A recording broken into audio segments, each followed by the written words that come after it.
वक्त है 24 घंटे 24 रिपोर्टर का और मैं हूं आपके साथ अनुराग मुस्कान।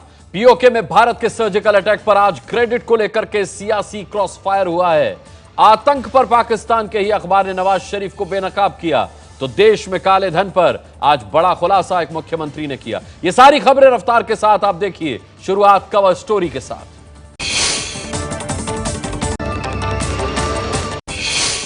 सर्जिकल स्ट्राइक को लेकर क्रेडिट लेने की लड़ाई अब बेहद विवादित दौर में पहुंच चुकी है। रक्षा मंत्री मनोहर पर्रिकर ने 3 महत्वपूर्ण बयान दिए जिससे विवाद तेज हो गया। रक्षा मंत्री मनोहर पर्रिकर ने आज पहले कहा कि पूरा श्रेय प्रधानमंत्री और थोड़ा बहुत मुझे जाता है, फिर सेना को पूरा क्रेडिट देते हुए सफाई दी। विवाद फिर भी नहीं थमा तो तीसरा बयान दिया, कहा सरकार की भी तारीफ होनी चाहिए। तीनों बयान को आप ध्यान से सुनिए। One for myself, I will only share the credit. At the most, the major share goes to Prime Minister. But the issue I will at least claim the credit is decision-making ability and planning. That 127 crores people of this country and Indian Armed Forces deserves the credit of surgical strike.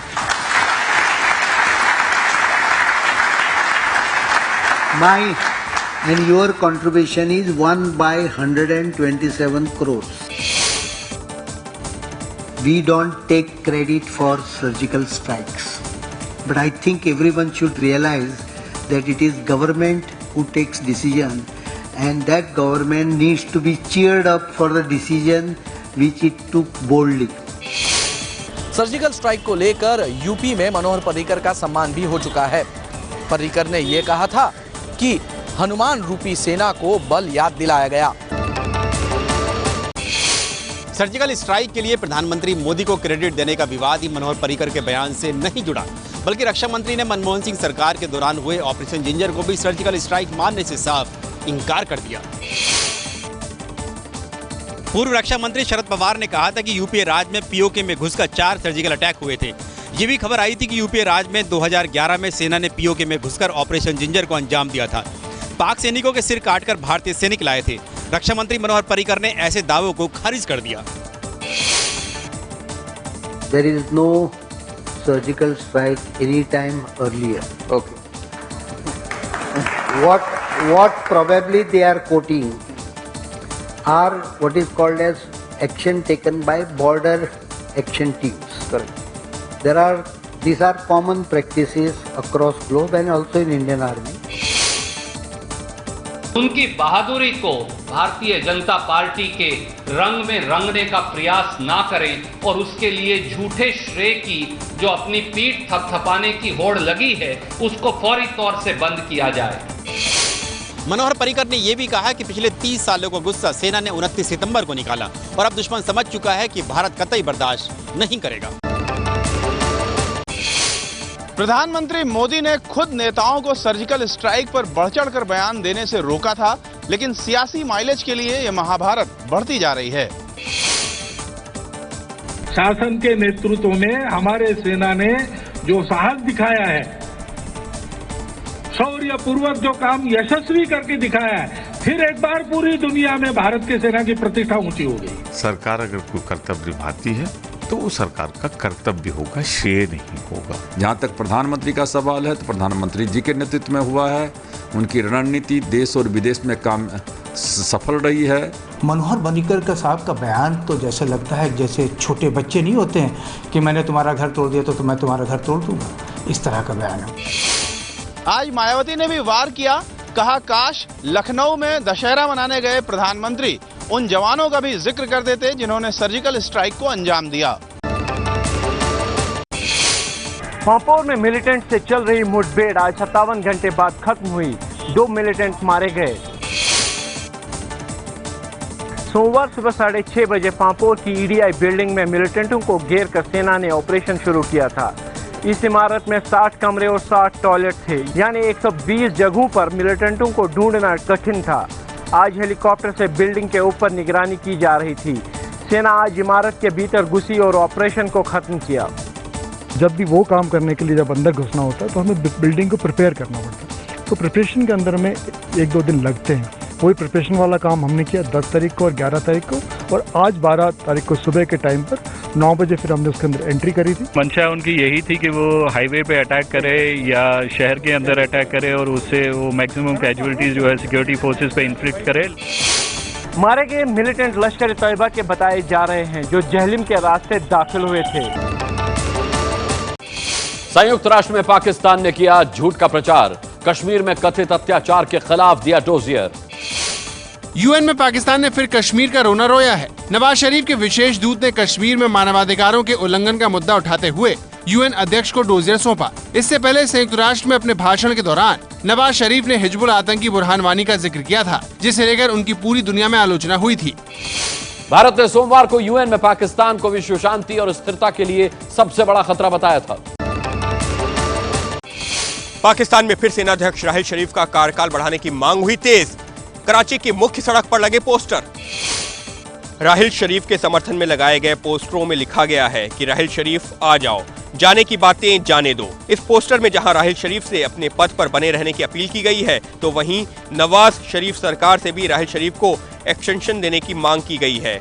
Rahil शरीफ के समर्थन में चौथी बार poster लगे हैं, जिसने पाकिस्तान में confusion के हालात पैदा कर दिए हैं। कराची में जो बैनर्स की तादाद कुछ कम हो गई थी, अब हम फिर से देख रहे हैं कि सड़कों पर बैनर्स लगे हुए हैं जिसमें लिखा हुआ है कि आर्मी चीफ राहिल शरीफ आ जाओ, जाने की बातें जाने दो। राहिल शरीफ के समर्थन में तर्क दिए जा रहे हैं कि सर्जिकल स्ट्राइक के बाद वही भारत के खतरे से निपट सकते हैं। साथ ही चीन और पाकिस्तान के कॉरिडोर के हकीकत बनने के लिए उनका रहना जरूरी है।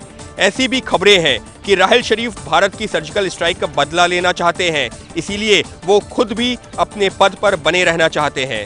पाकिस्तानी सेनाध्यक्ष 29 नवंबर को रिटायर हो रहे हैं। नवाज शरीफ को डर है कि अगर राहिल शरीफ का कार्यकाल बढ़ाया गया तो वो पाकिस्तान में तख्ता पलट कर सकते हैं, और इसी वजह से उन्होंने इस मामले पर चुप्पी साध ली है। पाकिस्तानी अखबार डॉन के बाद अब द नेशन ने भी नवाज सरकार को आतंक पर घेरा है। द नेशन ने अपने एडिटोरियल में मौलाना मसूद अजहर और हाफिज सईद पर कार्रवाई न किए जाने पर सवाल उठाया है। डॉन अखबार के रिपोर्टर सिरिल अलमाइडा की रिपोर्ट को सरकार ने मनगढ़ंत बताया, लेकिन सरकार और आर्मी के अधिकारियों ने कल की मीटिंग में इसकी कोई सफाई नहीं दी, क्योंकि पाकिस्तान में प्रतिबंधित संगठनों की मौजूदगी को नकारा जा रहा है। क्यों मसूद अजहर और हाफिज सईद के खिलाफ कार्रवाई देश की सुरक्षा के लिए खतरा है? क्यों पाकिस्तान दुनिया में तेजी से और ज्यादा अलग थलग पड़ता जा रहा है? लंदन में पाकिस्तान बेनकाब, पीओके के लोगों ने आतंकी कैंप बंद करने की मांग को लेकर किया प्रदर्शन। पाकिस्तानी दूतावास के बाहर ये पाकिस्तानी कब्जे वाले कश्मीर के लोग हैं जो लश्कर और जैश के आतंकी शिविरों को पीओके में बंद करने की मांग कर रहे हैं। इनकी मांग है कि पाकिस्तानी सेना को तुरंत पीओके से हटाकर वहां लोकतंत्र स्थापित किया जाए। गिलगित बल्तिस्तान में जो कुछ हो रहा है, जो आवाज़ उठाता है, जैसे लाइक बाबा जान है, बाबा जान को 40 साल की कैद और उनके साथियों को दे दी गई है, ये जुल्म है। पाकिस्तान के कब्जे वाला कश्मीर भारतीय कश्मीर घाटी से 3 गुना बड़ा है। ये 2 हिस्सों में बटा है, आजाद कश्मीर और गिलगित बाल्टिस्तान। सर्जिकल स्ट्राइक के बाद पाकिस्तान में अकेले पड़े नवाज शरीफ को उनकी पार्टी ने ही दिया बड़ा झटका। बेटी को पार्टी की कमान सौंपने का प्लान हुआ फेल। भारत की दोस्ती ठुकराने वाले नवाज शरीफ न घर के रहे न घाट के। ऐसे में उन्होंने अपनी बेटी मरियम को अपनी पार्टी का अध्यक्ष बनाने की कोशिश की, लेकिन एक न चली। सूत्रों के मुताबिक एक मीटिंग में नवाज शरीफ ने पेशकश की, लेकिन नवाज के भाई शहबाज शरीफ माने ही नहीं। एक नेता ने तो जनमत संग्रह कराने का आइडिया तक दे दिया, लेकिन पार्टी पर पारिवारिक कब्जा खोने के डर से शरीफ नहीं माने। तेजी से अपना वजूद खो रहे नवाज शरीफ को अब भारत विरोध की सियासत से ही उम्मीदें हैं। यही वजह है कि वो बार बार कश्मीर का राग अलापते हैं।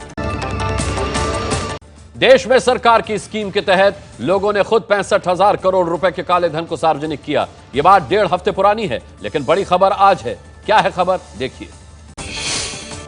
चंद्रबाबू नायडू के खुलासे के मुताबिक हैदराबाद में अकेले एक शख्स ने 10,000 करोड़ के काले धन को सार्वजनिक किया है।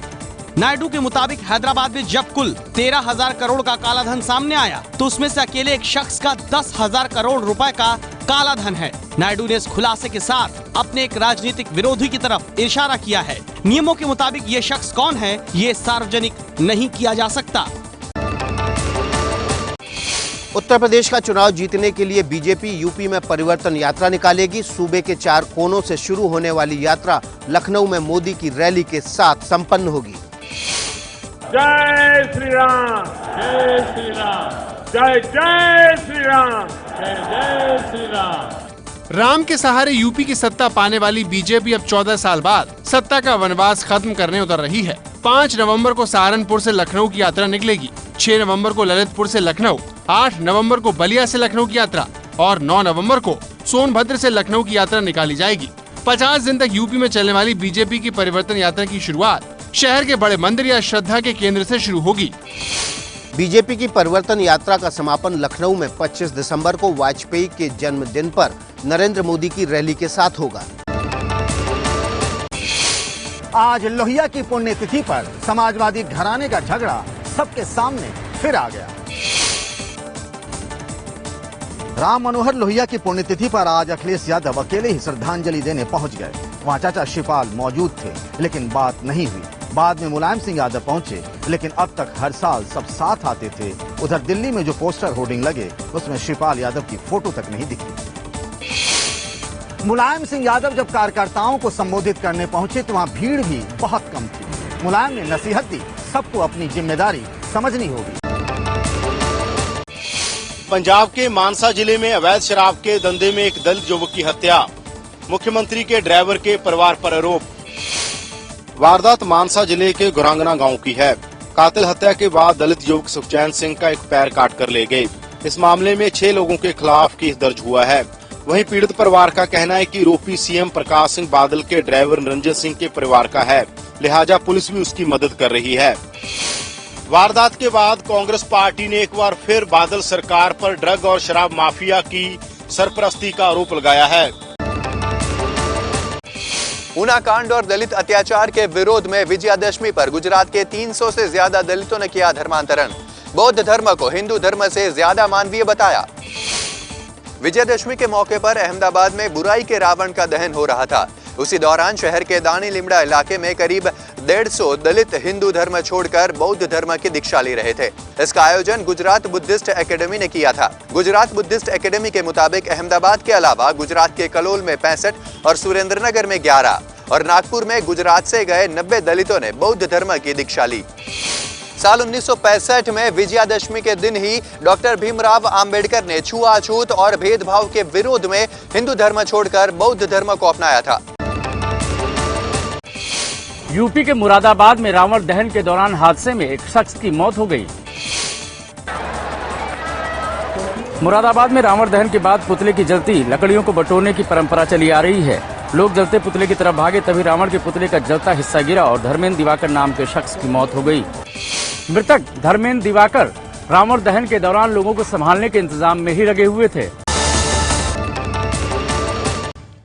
और अब 24 घंटे 24 रिपोर्टर में 3 खबरों की एक्स्ट्रा डोज।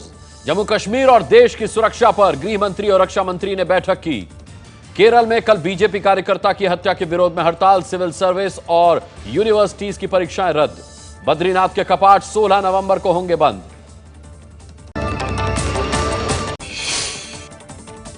अलवर में भयानक सड़क हादसा हुआ। बाइक पर किनारे बैठे 2 युवकों को बेकाबू मिनी ट्रक ने टक्कर मारी। नितिन नाम के शख्स की मौत हुई। 6 महीने पहले ही शादी हुई थी। यूपी के हापुड़ में दशहरा मेले में डांसर लड़कियों के साथ पुलिस वालों ने भी ठुमके लगाए। मेले की सुरक्षा में इन पुलिस वालों को तैनात किया गया था।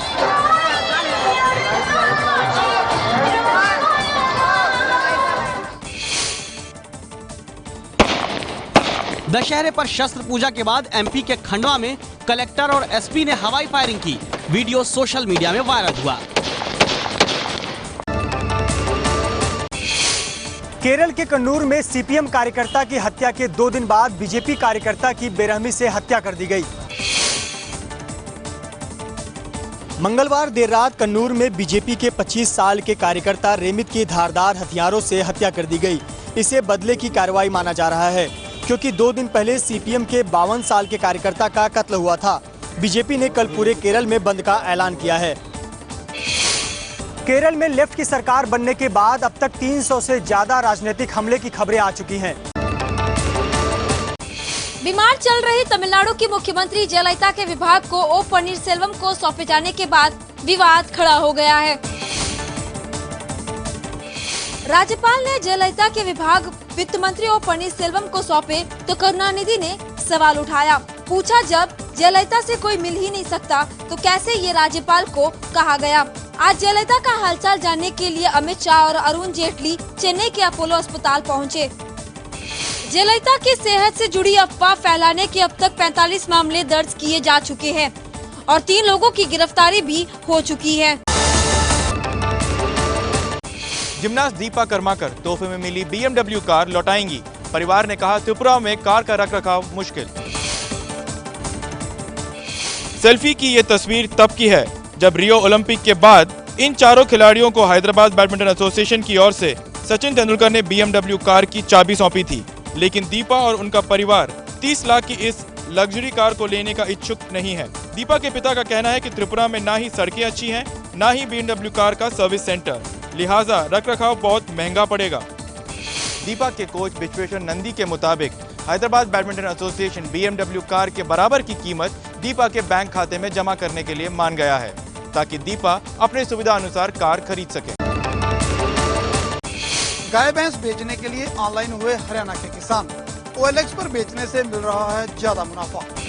मिलिए हरियाणा में सोनीपत के रहने वाले राकेश खत्री से। खेती के अलावा 5 सालों से गाय भैंसों की खरीद बिक्री का भी धंधा है। पिछले 5 सालों से ये ऑनलाइन प्लेटफॉर्म OLX पर सक्रिय है। राकेश का दावा है कि OLX पर वो अब तक 13 से ज्यादा गाय भैंस की खरीद बिक्री कर चुके हैं और उन्हें 30% तक ज्यादा मुनाफा मिला है। OLX पर गाय भैंस की खरीद बिक्री करने वाले राकेश अकेले किसान नहीं है। हरियाणा के अलावा पंजाब और देश के दूसरे हिस्सों में भी ये चलन जोर पकड़ रहा है। स्विट्जरलैंड की तर्ज पर भारतीय ट्रेनों में भी होगी कांच वाली छत ताकि मुसाफिर ले सके एरियल व्यू का मजा। स्विट्जरलैंड की तरह भारत में भी जल्द ऐसी ही तस्वीर देखने को मिलेगी। इसके लिए रेलवे कांच की छत और इंफोटेनमेंट सिस्टम से लैस अल्ट्रा मॉडर्न कोच बना रहा है। इसका मकसद देश और विदेश के लोगों को पर्यटन से जोड़ना है। पारदर्शी छत वाले कोच श्री पेरम्बदूर में बन रहे हैं। दिसंबर तक ये सेवा में भी आ जाएंगे। शीशे की छत वाला पहला कोच श्रीनगर घाटी की ट्रेन में लगेगा। दूसरे 2 कोच विशाखापत्तनम की अरखू घाटी जाने वाली रेल में लगेंगे। मकसद ये है कि यात्री ट्रेन में बैठकर प्रकृति की खूबसूरती महसूस करें। 2015 से इस योजना की शुरुआत हुई है। एक कोच की कीमत करीब 4.5 करोड़ रुपए होगी। डिब्बों में ऑडियो विजुअल जानकारी का सिस्टम भी लगेगा। ये भारत में अपने तरह के पहले ऐसे कोच हैं जो चेन्नई में बनाए जा रहे हैं। एक कोच की कीमत तकरीबन 4.5 करोड़ रुपए है। हवाई हमलों से बर्बाद हुआ सीरिया का अलेप्पो शहर। मलबे में दबे एक बच्चे को निकाला गया। ये तस्वीरें सीरिया के विद्रोहियों के इलाके की है, जहां मंगलवार को जबरदस्त हवाई हमला हुआ। इसी दौरान एक बच्चे को मलबे से निकाला गया। अलेप्पो में हुए हवाई हमलों में अब तक 16 लोगों की मौत हो चुकी है। गौर करने वाली बात यह है कि हर हमले का सबसे ज्यादा शिकार बच्चे ही होते हैं। सीरिया की आबादी में युवाओं की तादाद काफी ज्यादा है। यहाँ पर लोगों की औसत उम्र 24 साल है। सीरिया से पलायन करने वालों में 40% बच्चे हैं। दर्दनाक बात यह है कि असद की सेना स्कूल और अस्पतालों को ही सबसे ज्यादा निशाना बनाती है। पूर्वी अलेप्पो घनी आबादी वाला इलाका है, जहां बमबारी होने पर छिपने या भागने की जगह नहीं होती। 24 घंटे 24 रिपोर्टर में इन खबरों पर रहेगी नजर। कार्यकर्ता के कत्ल के विरोध में बीजेपी का केरल बंद। मराठा आरक्षण पर बॉम्बे हाईकोर्ट में सुनवाई। संसद के शीतकालीन सत्र के लिए संसदीय मामलों के कैबिनेट कमेटी की बैठक।